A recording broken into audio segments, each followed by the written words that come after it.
어머니, 저 이제 못하겠어요. 정말 못하겠어요. 며느리 미영의 목소리는 떨리고 있었습니다. 10년 만에 처음 듣는 며느리의 항변이었죠. 하지만 박순자 씨는 그 순간에도 며느리의 심정을 헤아리지 못했습니다. 뭘 못해? 시집 와서 밥이나 제대로 하면 되는 거지. 68 박순자 씨는 그날 자신의 인생을 후회하고 있었습니다. 이 이야기는 헌신하는 사람을 당연하게 여기다가 정작 그 사람이 떠나고 나서야 후회하게 되는 한 시어머니의 이야기입니다. 그리고 이미 늦어버린 시간은 아무리 후회해도 되돌릴 수 없다는 쓰라린 교훈을 담고 있습니다. 시간을 조금 되돌려 보겠습니다. 박순자 씨는 평생 강하게 살아온 여자였습니다. 22살에 시집 와서 혹독한 시집살이를 했습니다. 시어머니 눈치 보며 밥상 차리고 새벽같이 일어나 빨래하던 시절이었죠. 그때 순자는 생각했습니다. 나도 나중에 며느리 들어오면 이렇게 해야겠다고. 시집살이란 원래 그런 거라고 생각했던 겁니다. 남편 사업이 망했을 때도 순자는 꺾이지 않았습니다. 식당에서 설거지하고 청소 일하며 세 자녀를 키워냈죠. 손에 물 마를 날 없이 일했습니다. 애들아, 엄마가 이렇게 고생해서 너희 키우는 거야. 알겠지? 순자는 자식들에게 늘 말했습니다. 자신의 희생을 아이들이 알아주길 바랐던 거죠. 그만큼 고생했으니 자식들이 잘 되는 걸 보는 게 순자의 유일한 낙이었습니다. 그렇게 고생해서 키운 자식들이었습니다. 특히 장남 민수는 순자의 자랑이었습니다. 민수는 공부를 잘했습니다. 지방대학이었지만 졸업 후 대기업에 취직했습니다. 순자는 동네 사람들 만날 때마다 자랑했습니다. 우리 아들 대기업 다니잖아. 며느리는 운 좋은 거야. 순자는 진심으로 그렇게 생각했습니다. 아들이 얼마나 좋은 조건인지, 며느리가 얼마나 감사해야 하는지, 순자가 평생 고생해서 키운 아들이니까요. 민수는 32의 미영을 만났습니다. 회사 동료의 소개로 만난 사이였죠. 예비 며느리 미영을 처음 본 순간 순자는 실망했습니다.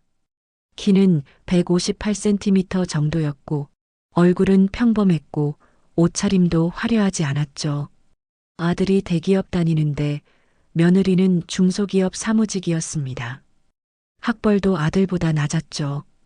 어머니, 처음 뵙겠습니다. 김미영이라고 합니다. 미영은 정중하게 인사했습니다. 손에는 선물도 들고 있었습니다. 아, 그래요. 앉아요.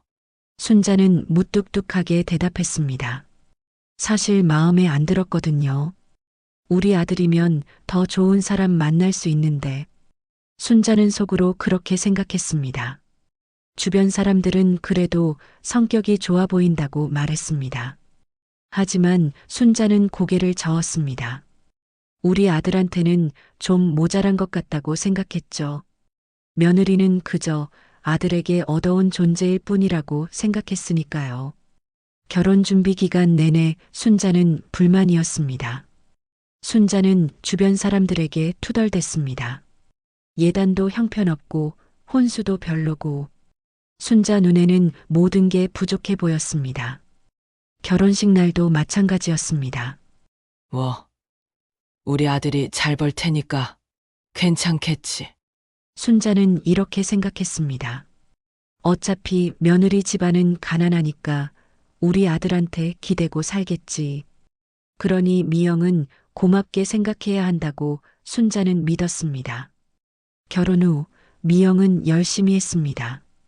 순자도 그건 인정했습니다. 하지만 칭찬할 생각은 없었습니다. 시집살이가 원래 그런 거지. 나도 그렇게 했는걸. 첫 명절 추석이었습니다. 미영은 새벽 일찍 와서 음식 준비를 도왔습니다. 순자는 며느리가 하는 걸 지켜봤습니다. 나물 무치고 전 부치고 찌개 끓이고 하루 종일 부엌에서 일했죠. 저녁 무렵 시댁 식구들이 모두 모였습니다. 큰 상을 가득 채운 음식들. 순자는 만족스러웠습니다. 자, 다들 먹자. 순자가 말했습니다. 식사가 시작됐고 순자는 국을 한술 떠서 맛을 봤습니다.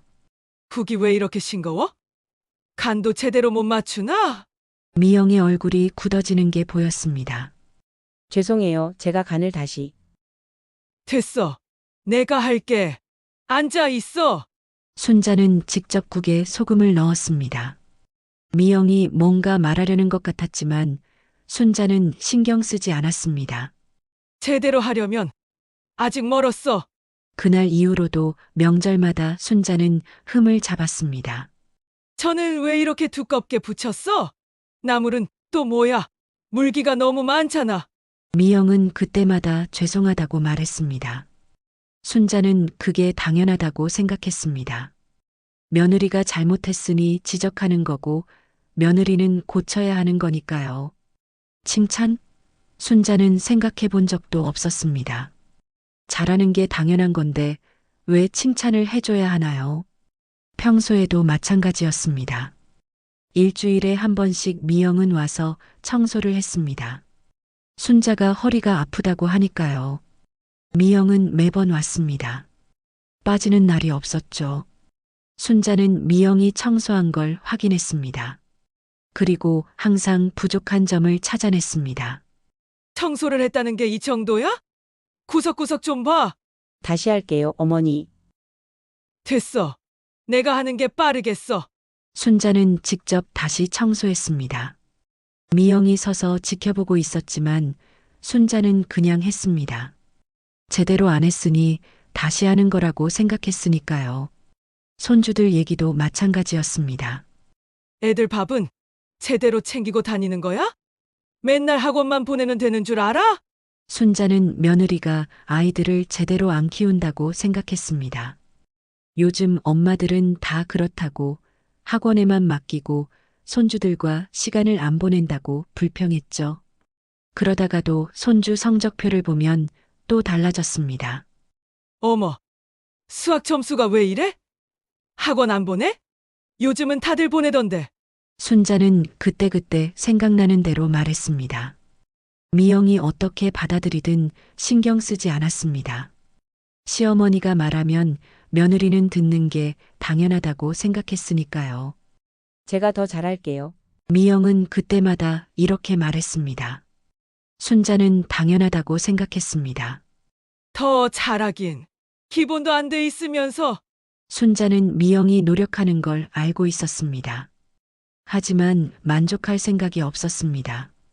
왜냐하면 며느리는 항상 부족한 존재여야 했으니까요.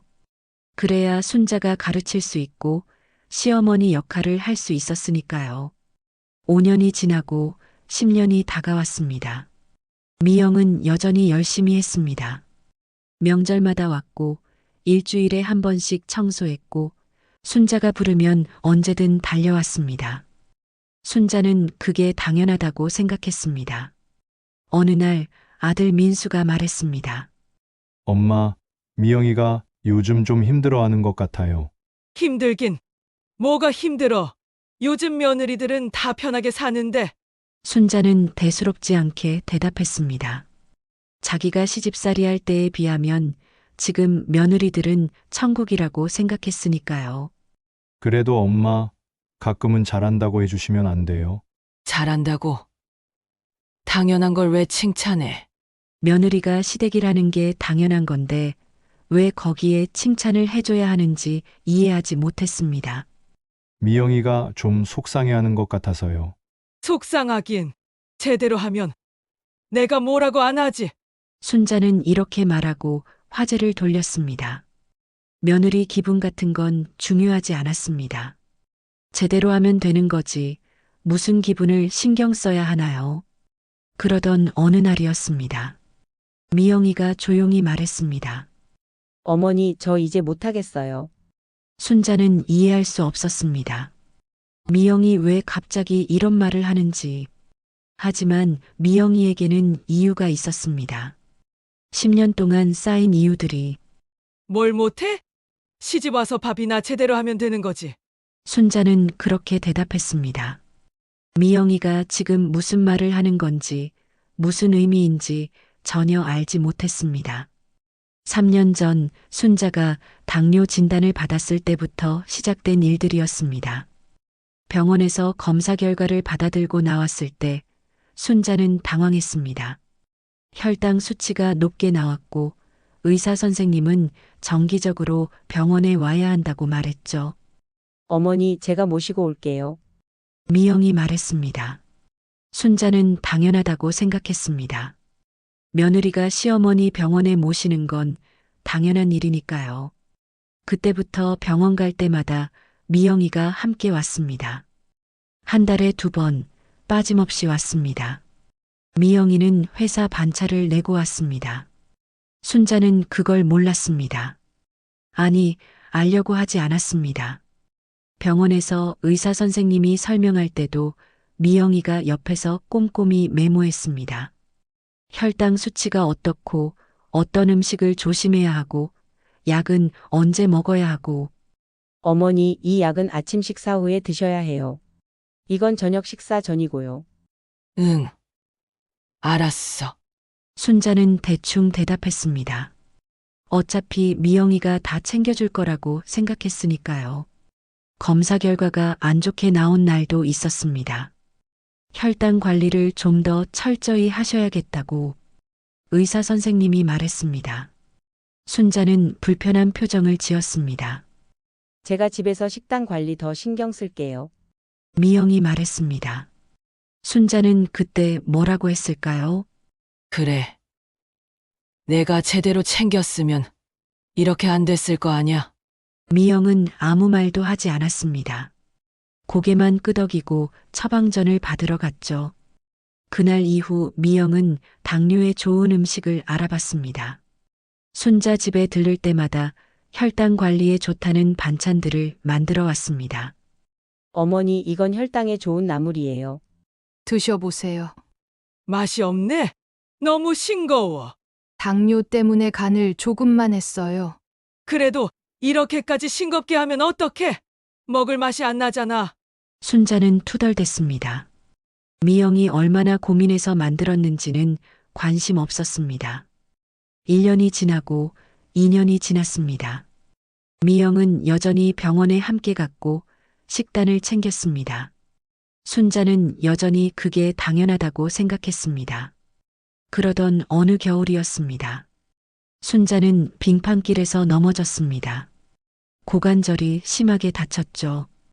응급실에 실려갔고 의사 선생님은 수술이 필요하다고 말했습니다. 보호자분 연락처를 남겨주세요. 간호사가 물었습니다. 순자는 아들 민수 번호를 불러줬습니다. 하지만 병원에 제일 먼저 달려온 건 미영이었습니다. 어머니, 괜찮으세요? 많이 아프세요? 미영이는 숨을 헐떡이며 물었습니다. 회사에서 급히 뛰어온 게 분명했습니다. 민수는 회사에서 중요한 회의 중이래요. 저녁에 온대요. 순자는 아들이 와야 하는 거 아닌가 싶어 불만스러웠습니다.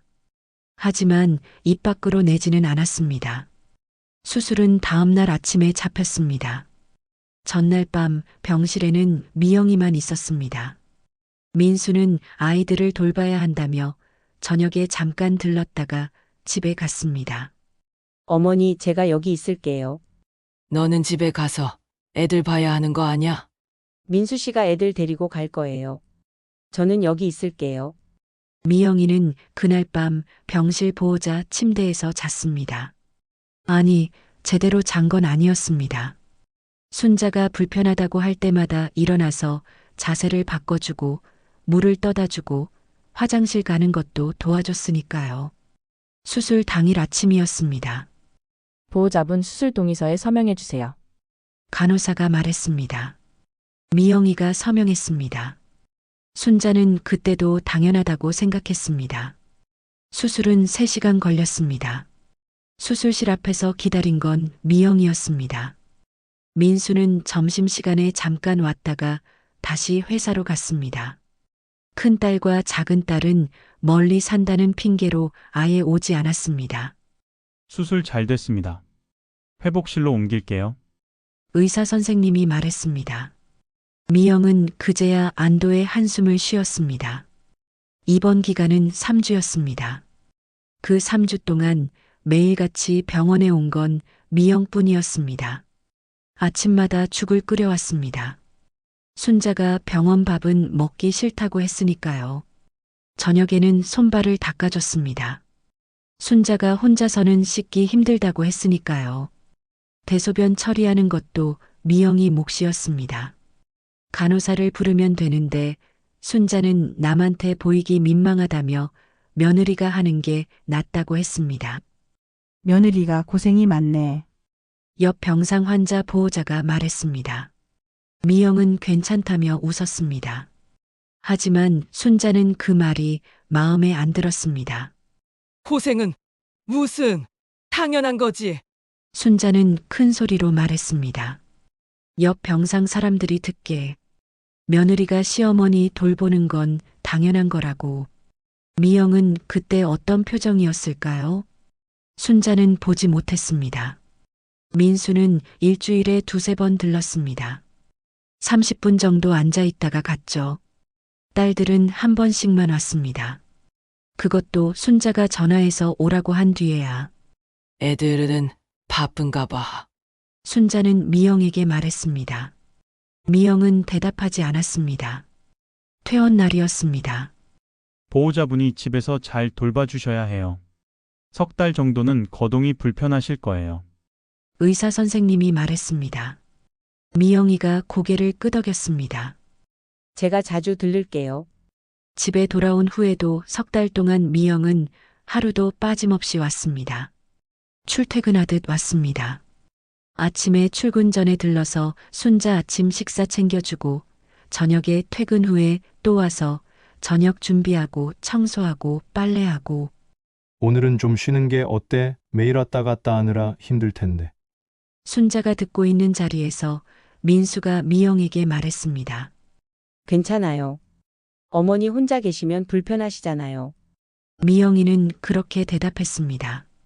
순자는 만족스러웠습니다. 며느리가 시어머니를 잘 모시는 게 당연하다고 생각했으니까요. 3달이 지나고 순자는 다시 걸을 수 있게 됐습니다. 미영이 덕분이었습니다. 하지만 순자는 고맙다는 말을 하지 않았습니다. 이제 괜찮으니까 매일 올 필요는 없어.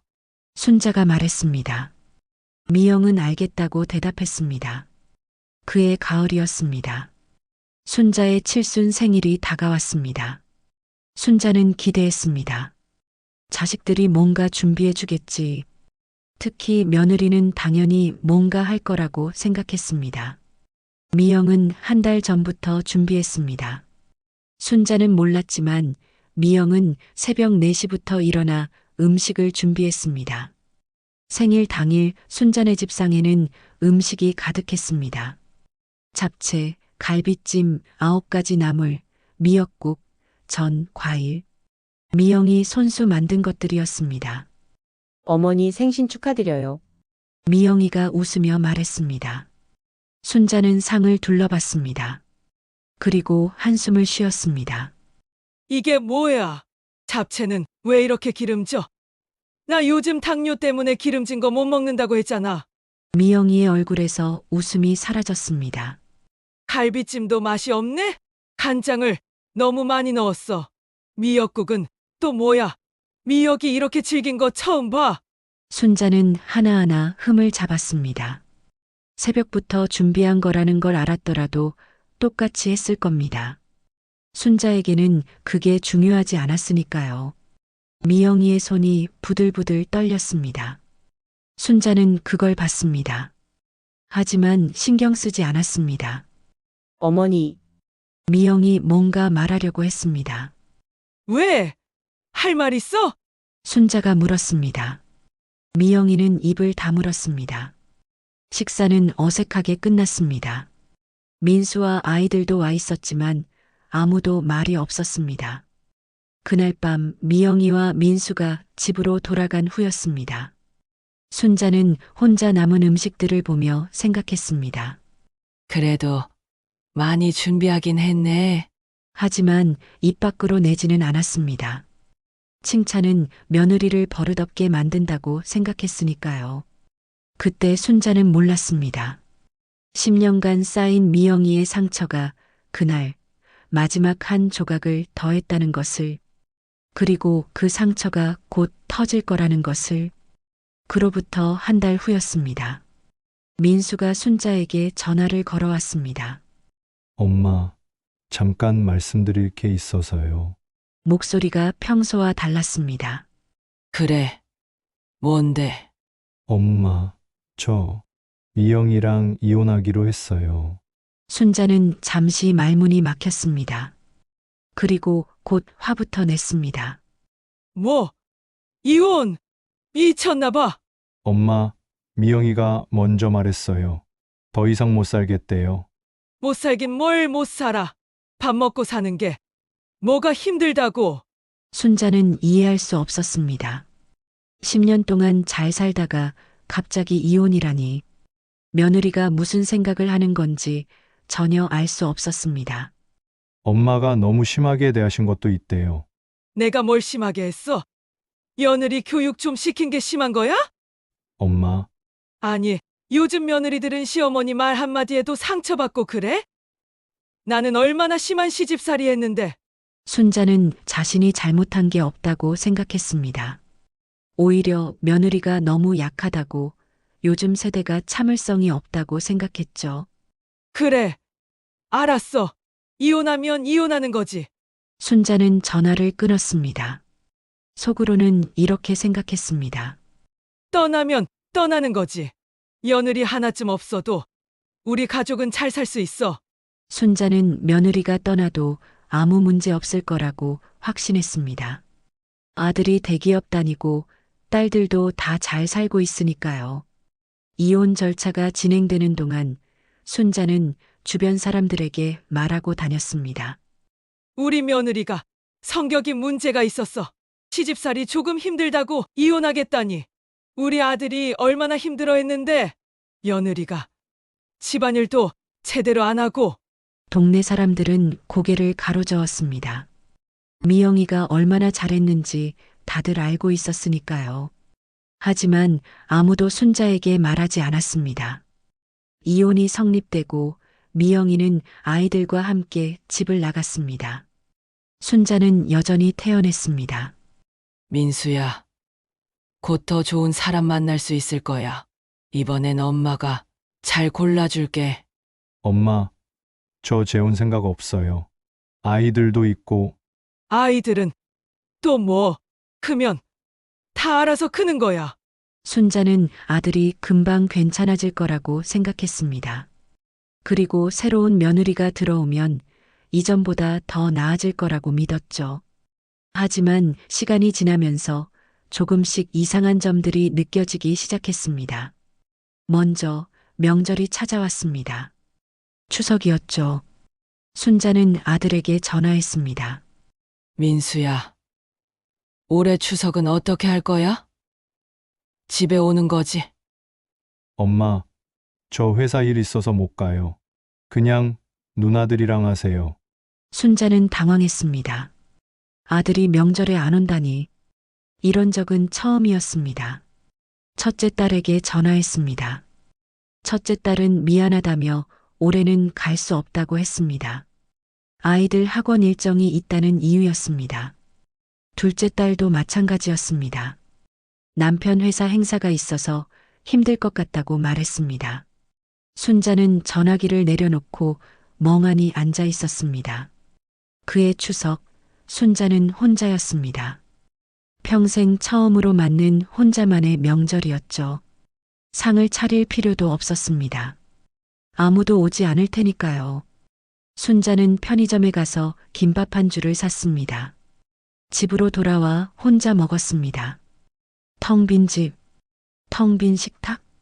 원래 명절이 이렇게 쓸쓸한 거였나? 순자는 문득 생각했습니다.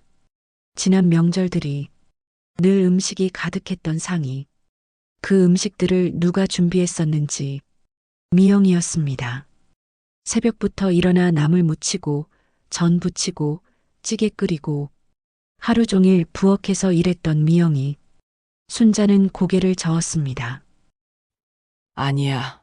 자식들이 바쁜 거지. 나중엔 오겠지. 순자는 자신을 위로했습니다. 이번만 그런 거라고. 다음 명절엔 다 올 거라고. 하지만 다음 명절도 그 다음 명절도 마찬가지였습니다. 그해 겨울, 순자는 감기에 걸렸습니다. 심하게 앓았습니다. 열이 높이 올랐고 기침이 멈추지 않았습니다. 혼자 사는 집에서 끙끙 앓았죠. 순자는 자식들에게 연락하지 않았습니다. 괜히 연락했다가 걱정 끼치기 싫다고 생각했습니다. 아니, 사실은 자존심 때문이었습니다. 자식들에게 약한 모습 보이기 싫었던 거죠. 일주일을 혼자 앓았습니다. 약도 제대로 못 먹고 밥도 거의 못 먹었습니다. 겨우 물이나 마시며 버텼죠. 일주일이 지나서야 겨우 열이 내렸습니다. 순자는 거울을 봤습니다. 눈이 푹 꺼지고 얼굴이 헬쑥해진 자신의 모습이 보였습니다. 미영이가 있었으면 병원은 갔겠지. 순자는 문득 그런 생각이 들었습니다. 예전에 아플 때는 늘 미영이가 있었습니다. 병원 데려다 주고, 약 챙겨주고, 죽 끓여주고. 하지만 곧 그 생각을 지워버렸습니다. 혼자서도 할 수 있어. 내가 뭘 못하겠어. 봄이 왔습니다. 순자의 당뇨 수치가 나빠졌습니다. 병원에서 정기검진을 받으라는 연락이 왔습니다. 순자는 혼자 병원에 갔습니다. 예전에는 미영이가 항상 함께 갔었죠. 의사 선생님 말씀도 꼼꼼히 메모해주고 약 처방도 챙겨줬겠지만 이번에는 혼자였습니다.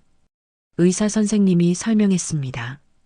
혈당 수치가 어떻고 합병증 위험이 있으니 관리를 잘해야 한다고.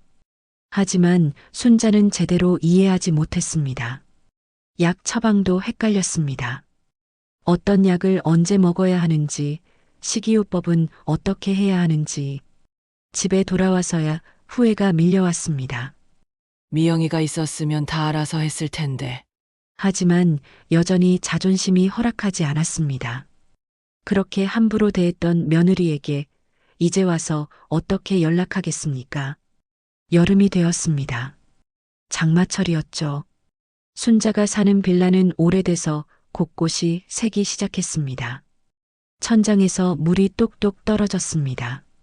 순자는 민수에게 전화했습니다. 민수야. 집에 물이 새는데 좀 와줄 수 있어? 엄마, 제가 지금 출장 중이에요. 나중에 시간 나면 갈게요. 그 나중은 오지 않았습니다. 결국 순자는 비싼 돈 주고 수리업체를 불렀습니다. 120만 원이나 나왔습니다. 순자는 통장을 보며 한숨을 쉬었습니다. 예전에는 미영이가 알아서 다 해줬는데. 그때부터 순자의 마음속에 미영이가 자꾸 떠오르기 시작했습니다. 손주 생일인 가을이 왔습니다. 큰 손주 준호의 생일.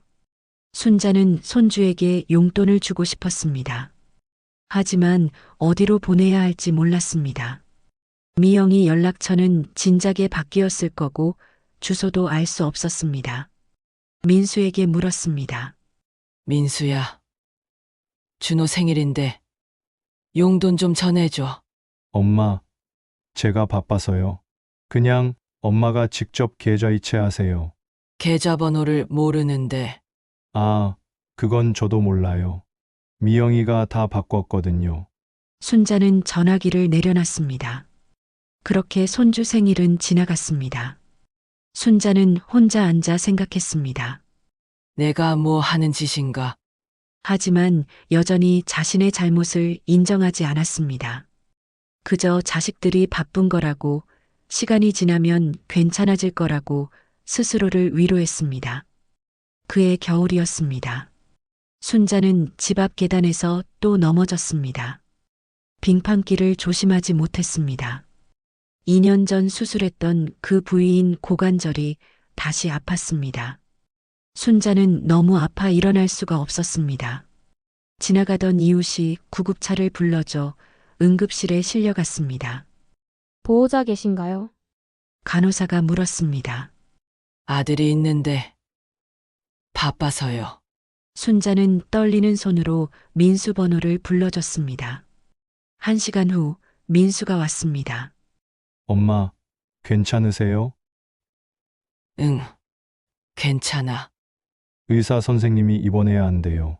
제가 입원 수속해드릴게요. 민수는 서류를 작성했습니다. 그리고 말했습니다. 엄마, 저 회사 가봐야 해요. 내일 다시 올게요. 그래, 민수는 30분도 채 머물지 않고 떠났습니다. 순자는 4인실 병실로 옮겨졌습니다.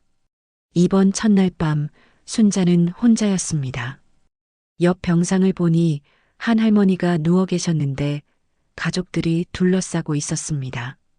딸로 보이는 사람이 할머니 손을 잡고 있었고 손주로 보이는 아이들이 침대 옆에 앉아 이야기하고 있었습니다. 딸로 보이는 사람이 할머니께 아프지 않으시냐고 물으며 등을 긁어드렸고 손주로 보이는 아이가 물을 떠다 드렸습니다. 순자는 천장을 바라보며 2년 전을 생각했습니다. 똑같은 병원, 비슷한 병실. 그때도 고관절 수술이었죠. 그때는 미영이가 있었습니다. 미영이는 매일 아침마다 죽을 끓여왔었습니다. 순자가 병원 밥은 못 먹겠다고 했으니까요. 저녁에는 순자의 손발을 따뜻한 물수건으로 정성스럽게 닦아줬습니다. 밤에는 보호자 침대에서 자면서 순자가 부르면 언제든 일어났습니다.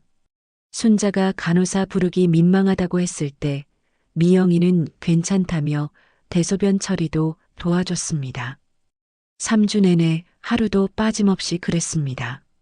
그런데 순자는 뭐라고 했었나요? 고생은 무슨 당연한 거지. 순자는 그렇게 말했었습니다. 옆 병상 보호자가 미영이 고생이 많다고 말했을 때 순자는 크게 소리내어 말했었죠. 며느리가 시어머니 돌보는 건 당연한 거라고. 그때 미영이는 어떤 표정이었을까요? 순자는 보지 못했습니다. 아니, 보려고 하지 않았습니다.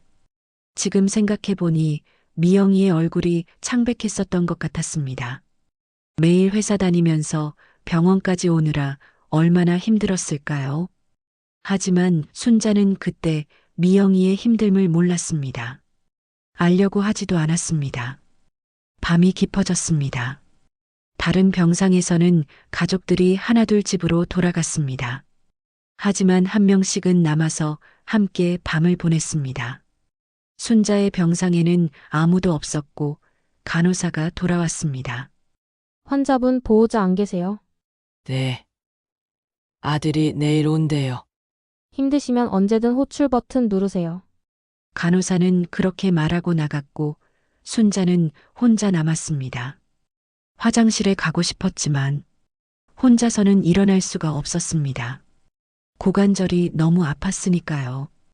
호출 버튼을 눌렀고 간호사가 왔습니다. 화장실 좀. 네, 도와드릴게요. 간호사가 순자를 부축했습니다. 하지만 간호사는 바빴습니다. 다른 환자들도 많았으니까요. 화장실에 다녀온 후 순자는 다시 침대에 누웠습니다. 순자는 생각했습니다. 미영이가 있었으면 이렇게 간호사한테 미안해하지 않아도 됐을 텐데. 미영이가 있었으면 혼자 밤을 보내지 않아도 됐을 텐데. 다음 날 아침이었습니다. 순자는 아침 식사를 받았습니다. 2년 전에는 미영이가 순자가 좋아하는 호박죽, 전복죽을 끓여왔었지만 지금은 병원 밥을 억지로 먹었습니다. 점심때가 되었고 민수가 왔습니다. 엄마, 어제 잘 주무셨어요? 응, 수술은 모레 한대요. 그때까지 안정을 취하셔야 한대요. 그래. 민수는 30분쯤 있다가 일어났습니다. 엄마, 저 회사 가봐야 해요. 오늘 중요한 회의가 있어서 그래. 가봐. 저녁에 올게요. 하지만 민수는 저녁에 오지 않았습니다. 대신 문자가 왔습니다. 회의가 길어져서 못 갈 것 같다고. 둘째 날도 마찬가지였습니다. 민수는 점심시간에 잠깐 들렀다가 갔습니다. 셋째 날 수술 날이었습니다. 보호자분 수술 동의서에 서명해 주세요. 간호사가 말했습니다. 민수가 서명했습니다. 수술 끝나면 연락드릴게요. 보호자분은 여기서 기다리시면 돼요. 수술이 시작됐습니다. 순자는 수술실로 들어갔고 민수는 밖에서 기다렸습니다. 1시간이 지나고 2시간이 지났습니다. 그때 민수의 핸드폰이 울렸는데 회사에서 온 전화였습니다. 민수는 복도로 나가서 통화를 시작했고 통화는 점점 길어졌습니다. 3시간 만에 수술이 끝났습니다. 보호자분 어디 계세요? 간호사가 민수를 찾았습니다. 민수는 여전히 복도에서 전화 중이었습니다. 수술 잘 끝났습니다. 회복실로 옮겼으니 1시간 후에 면회 가능합니다. 간호사가 말했습니다. 민수는 고개를 끄덕였습니다. 그리고 다시 전화를 받았습니다. 1시간 후 순자는 회복실에서 병실로 옮겨졌습니다. 민수가 잠깐 들어왔습니다. 엄마, 괜찮으세요? 순자는 아직 마취가 덜 깨서 제대로 대답할 수 없었습니다. 엄마, 저 회사 급한 일이 있어서요. 내일 다시 올게요. 민수는 그렇게 말하고 나갔습니다. 순자는 다시 혼자였습니다. 그제야 순자는 깨달았습니다. 2년 전 미영이가 얼마나 많은 걸 해줬는지, 매일 병원에 오는 것, 죽을 끓여오는 것, 손발을 닦아주는 것, 밤새 곁에 있어주는 것, 그 모든 게 당연한 게 아니었다는 것을, 순자가 당연하게 여겼던 것들이 사실은 얼마나 소중한 것이었는지. 하지만 이제는 돌이킬 수 없었습니다. 미영이는 이미 떠났고 돌아오지 않을 테니까요. 퇴원 후 순자는 혼자 살아가는 법을 배워야 했습니다. 밥도 혼자 지어 먹고 청소도 혼자 하고 병원도 혼자 다녔습니다. 예전에는 미영이가 다 해주던 일들이었습니다. 고관절 재활도 혼자였습니다. 병원에서 운동법을 알려줬지만 제대로 하고 있는 건지 알 수가 없었습니다. 1달이 지나고 2달이 지났습니다. 순자는 점점 더 외로워졌습니다. 아들 민수는 1달에 1번 정도 들렀습니다. 그것도 30분 정도만 있다가 갔죠. 딸들은 명절에도 연락이 없었습니다. 어느 날이었습니다. 순자는 손주 준호가 보고 싶었습니다. 얼굴이라도 보고 싶어서 혹시나 하는 마음에 준호가 다니는 학원 앞으로 갔습니다. 학원 끝나는 시간에 맞춰 갔습니다. 오후 6시였습니다. 순자는 학원 건물 건너편에 서서 기다렸습니다. 멀리서라도 손주 얼굴을 보고 싶었습니다. 6시 10분쯤 아이들이 우르르 나오기 시작했습니다. 순자는 손주를 찾으려고 눈을 크게 떴습니다. 그때 학원 앞에서 한 여자가 아이를 안아주는 게 보였습니다. 미영이였습니다. 미영이는 준호를 안아주며 무언가 이야기하고 있었습니다. 준호는 웃고 있었습니다. 엄마에게 학교에서 있었던 일을 신나게 이야기하는 것 같았습니다. 순자는 그 자리에 멈춰 섰습니다. 미영이는 예전과 달라 보였습니다. 얼굴에 생기가 돌았고 표정도 밝았습니다. 준호를 바라보는 눈빛이 따뜻했습니다. 순자와 함께 있을 때 미영이는 저렇게 밝게 웃은 적이 있었나? 순자는 기억이 나지 않았습니다. 그때 한 남자가 차에서 내렸습니다. 재혼한 남편으로 보였습니다. 남자는 준호의 머리를 쓰다듬어 주었고 세 사람은 함께 차에 탔습니다. 순자는 그 모습을 멀리서 지켜봤습니다. 손주도 미영이도 행복해 보였습니다. 하지만 순자만 그 행복 속에 없었습니다. 차는 떠났지만 순자는 그 자리에 한참을 서 있었습니다. 미영아, 순자는 마음속으로 불러봤습니다. 하지만 목소리는 나오지 않았습니다. 집으로 돌아와 순자는 소파에 앉아 생각했습니다. 미영이가 저렇게 밝을 수 있구나. 자신과 함께 있을 때는 한 번도 보지 못했던 표정이었습니다. 아, 그건 순자가 미영이를 그렇게 만들지 못했던 거구나. 순자는 깨달았습니다. 미영이의 그 밝은 웃음을 자신이 빼앗았다는 것을. 이제야 순자는 모든 게 자신의 잘못이었음을 인정하게 되었습니다. 미영이가 해준 모든 것들이 당연한 게 아니었다는 것. 그 헌신과 사랑을 당연하게 여기며 함부로 대했다는 것. 그리고 그 소중함을 잃고 나서야 깨달았다는 것. 하지만 이미 늦었습니다. 계절이 또 한 번 바뀌었습니다. 순자는 어느 날 민수에게서 전화를 받았습니다. 엄마, 저 재혼하기로 했어요. 순자는 말문이 막혔습니다. 그래. 누군데? 회사 후배예요. 좋은 사람이에요. 민수의 목소리는 밝았습니다. 미영이와 결혼할 때보다 더 행복해 보였습니다. 애들은? 애들도 만나봤는데 잘 지내요. 걱정 마세요. 전화를 끊고 나서 순자는 한참을 멍하니 앉아 있었습니다. 민수가 재혼한다는 것, 새로운 가족이 생긴다는 것. 그럼 순자는 어떻게 되는 걸까요? 몇 달 후 민수의 재혼식이 있었습니다. 순자도 참석했지만 자리가 어색했습니다. 새 며느리는 정중하게 인사했지만 그게 전부였습니다. 재혼식이 끝나고 민수는 새 아내와 그녀의 아이들과 새로운 가족을 꾸렸습니다. 그 후로 민수가 순자를 찾는 일은 더욱 줄어들었습니다. 명절에도 새 가족과 보내는 게 더 편하다고 했습니다. 순자는 다시 혼자였습니다. 딸들도 각자의 삶이 바빠 연락이 뜸했습니다. 명절에 문자 한 통 오는 게 전부였습니다. 손주들은 어떻게 지내는지 알 수가 없었습니다. 미영이가 데려가서 키우는 손주들.